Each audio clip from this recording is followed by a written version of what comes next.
Good morning. It's Monday, May 19th, and that means two things. What is most interesting is often what is simple, like Keystone's UL924 ready emergency LED tube. This is a simple UL type BT8 tube device, fully compliant with emergency lighting standards, but it still comes with Keystone's 5 CCT switch. That's right. Physical switch on the device saves you time, saves you SKUs, saves you shelf space. The link to that is in the description. But let's get into the news because Camus Equity Partners has bought Valley Lighting. No details on the private equity firm's purchase. The Design Lights Consortium has offered an unofficial statement against criticism, which is to say that CEO and Executive Director Christina Halfpenny has sent a non-specific form letter answer to any issues raised on recent episodes of Get a Grip on Lighting. On the tariff side of things, China-U.S. tariffs have dropped back down to 30% overall. This pause has led to a rush on shipping, and Boca Lighting would like you all to know that their products are made in America. The United States Department of Transport has announced that there are new funds for airport renovations with $175 million spread across 34 facilities in terms of rehabilitation projects. The Federal Highway Association is funding bridges with $300 million split across 8 projects. That includes lighting. Q2 at Siemens shows a profit margin at 5%. Lone Star Electric is expanding to Nashville. That facility will be up and running later this summer. Q1 at Beam shows that revenues are up 41%.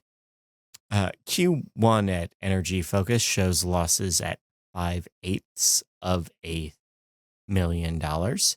Q1 at Ushio shows sales down 1%, profits down by 32%, but they're still planning on offering a dividend. The CEO of ABM is selling some stock. 12,000 shares sold for $42 each. TED Magazine has named the best of the best, with 14 distros and 15 manufacturers being recognized there. Schneider has broken new ground on a new facility with 58,000 square feet going ahead in Missouri. Eaton is expanding their New York facility, spending $18.5 million to expand their capacity to 50,000 square feet in Orchard Park. The NAED is offering an official statement on the House Ways and Means Committee reconciliation bill, which is to say that they are in favor of a proposed Tax Cuts and Jobs Act that might go through the House right now. BGE celebrates 50 years. That's Brook Electronic GmbH. They're known for their work in sensors. In legal news, Hulk has sued a consulting firm regarding falsified documents. In sales rep updates, Orbit partners with Lightspec in New York, and Dark has partnered with Westtire. On the events side of things, we have the official dates for Light Fair 27 and 29. In 27, that'll be March 16th to 18th. And then in 29, that'll be the 13th to 15th. The 2027 event will still be in Las Vegas. The 2029 event will be in Philadelphia. Both of these dates are rather close to the planned dates for Leducation. You can also save the date for NY Controlled 25. That'll happen October 15th, 2025. In IoT news, we have Q1 at Skykes showing $20 million in sales, which is a record for any quarter they've ever had. Skykes has also secured new funding in the form of $4 million in strategic investment. Ryan Kruger has been on the Lighting Controls podcast to talk about the tipping point in terms of controls.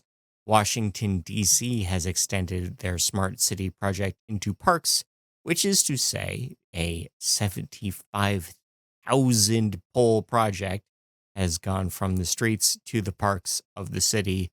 These connected lamps are not just connected to the Internet of Things, but they are also fully compliant with dark sky standards. Togled has begun to support LoRaWAN, with the IQ platform supporting a new comms protocol. In research and development, the University of Cambridge and ATH Zurich has published a history of white LEDs. This is part of a larger study of the history of energy efficient tech, and it charts the progress of solid state lighting. Intense pulse lighting does improve recovery from plastic surgery. This is a new method of red light that improves skin condition as the healing process proceeds. Illuminated shrimp pots do improve catch rate. These are LED devices inside fishing cages for crustaceans. They draw plankton in, the shrimp follow, you pick them up. It's great. 6 years ago, I talked about the actual academic version of this, and now we have the commercial version. That's how long things take to happen, folks. We have a new record for pure red perovskite LEDs. This is based on a device developed by the University of Science and Technology of China. It is 24% efficient in terms of red LED output. On the dark side of things, Reflect Orbital has secured $20 million in new venture capital. Reflect Orbital puts mirrors in low Earth orbit to bounce light downwards for solar power generation, for agricultural needs, for your James Bond villainy overall. Delphi has issued a 26-point evidence-based consensus on the non-visual effects of light, which is to say that they have embraced what light does to human physiology. We've also found that Japanese rice fish spawn at midnight, which is to say that light pollution interferes with that. Larry Boxler was on the Restoring Darkness podcast to talk about lighting's impact on human life. Anholt, Denmark has secured dark sky status. Westchester, Pennsylvania is debating dark sky initiatives. Davis County, Utah is debating streetlight brightness. Timnath, Colorado is expanding their lighting restrictions. Audubon, Texas has begun their Lights Out for Migration campaign. Duval Audubon has worked with Northeast Florida residents to reduce their lighting use as regards to bird migration. St. Laurent, Ontario is now a bird-friendly city. Weaselhead, Alberta is seeking the Royal Astronomy Society of Canada status in terms of light pollution and darkness restoration. Frederick City, Manitoba is reviewing their lighting plan for spillage issues. On the horticultural side of things, King City is seeing improvements to their output after switching to Fluence LEDs. Scott's Miracle Grow is partnering with Farm to Schools program. We have a new guide to growing algae. This has a number of knock-on effects. Cornell U has launched a CEA Works education program to improve the work of controlled environment agriculture. Babylon Farms has partnered with the United States Olympic Committee, and Minneapolis has broken new ground on a biochar facility. In recommended reading, all these links and more are on nail.org. These designers have started using bioluminescent bacteria in their lighting projects. May 16th was International Day of Light. We have an article on the value of explaining why in electrical contracting. We also have what's next for lighting. We also have how to save on remodeling through the power of scavenging. We also have smart controls for mental health. We have what's going on at Energy Focus business-wise and stock exchange-wise. And we have new ideas in fixture fashion. In local news, LA County, California has backed a state bill to prevent copper thefts. Atlanta, Georgia has begun a new streetlight improvement project. Travis County, Texas has embraced a new ERCOT. University of Maryland has swapped campus lighting for LED. Kingwood, West Virginia has affirmed the state building code. Pajaro, California is adding solar-powered streetlights. Prescott Valley, Arizona police are offering free security assessments to homeowners. Honolulu, Hawaii has set their operational and capital expense budgets.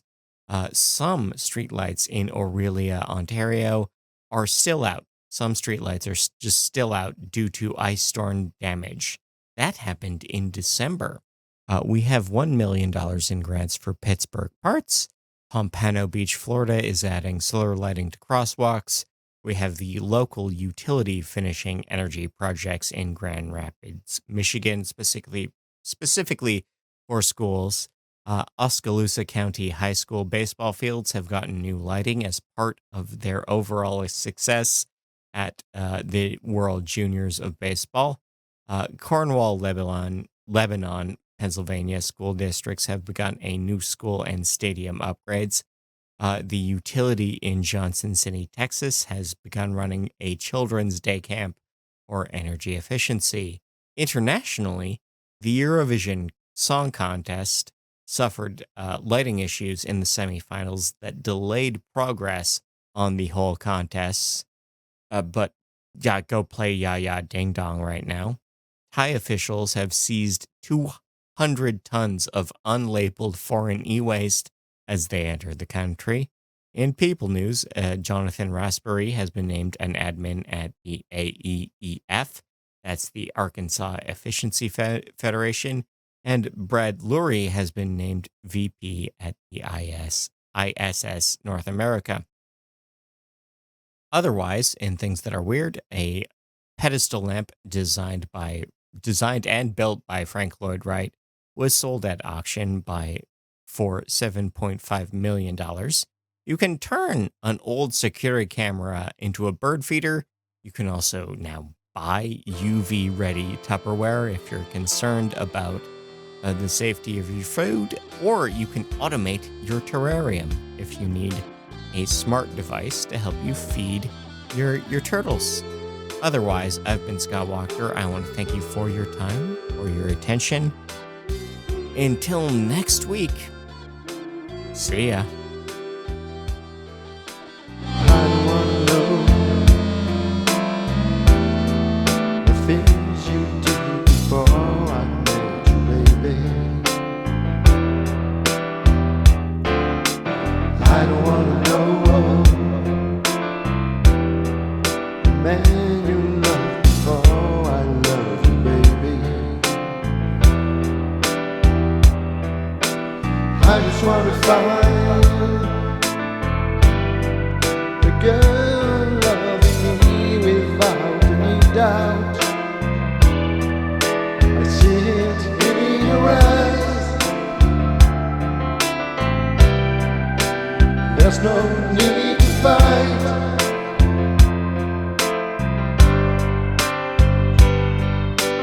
I don't wanna try about you when you see another man. I don't wanna cry about you, girl, the things I do to her. I just wanna say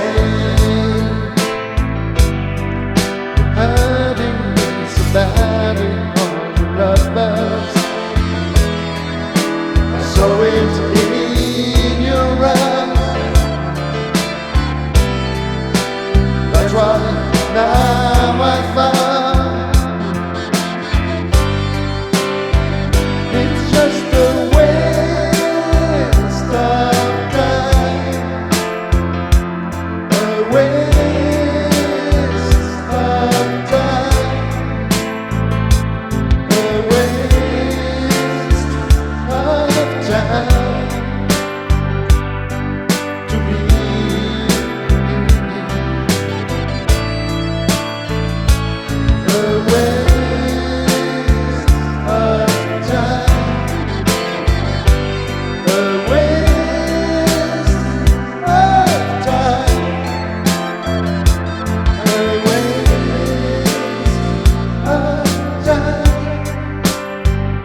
now I found it's just a waste of time, a waste of time, a waste of time to me.